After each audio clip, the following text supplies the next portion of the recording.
Le contrôle passe. Évolution, on va rajouter des ateliers de coordination ou technique en parallèle des faces du carré. Donc là, vous allez rajouter par exemple une échelle, 2 cônes avec un ballon, 5 cerceaux, une plateforme en gardant toujours 10 joueurs.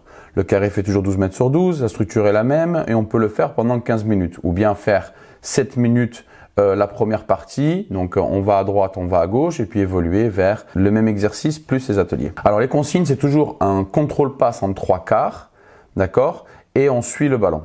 Après la passe, par contre, le joueur doit rester concentré et doit faire un atelier. Donc l'atelier avec l'échelle, on va demander de faire du skipping, c'est-à-dire 2 pas dans chaque échelle.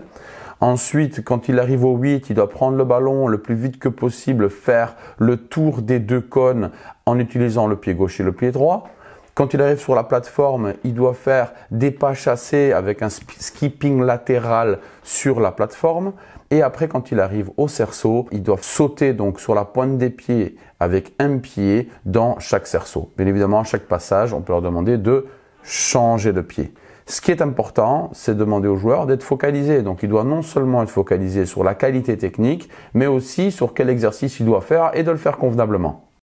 Alors, en tant qu'entraîneur, ce qu'on va rechercher, c'est 1, à être focalisé sur le contrôle passe 3/4 et puis 2, se focaliser que les joueurs exécutent correctement les ateliers de coordination ou technique.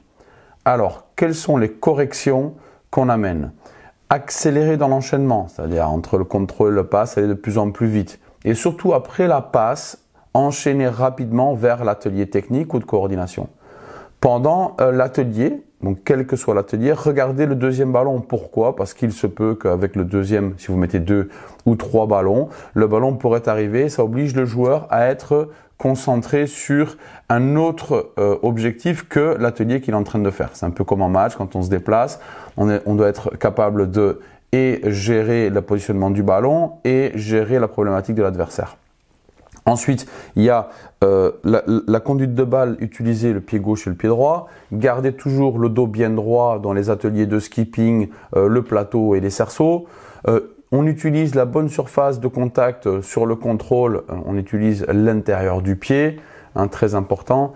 Bien attaquer le ballon sur le contrôle, c'est là où on va gagner en vitesse d'exécution et ne pas pousser le ballon trop loin. Donc l'idée c'est je suis positionné en 3/4, le ballon arrive, je suis en train de sautiller, je contrôle, par exemple si on fait un tour côté gauche, je contrôle pied gauche en avançant, ballon pas trop loin du pied d'appui, je change d'appui et j'enchaîne sur la passe.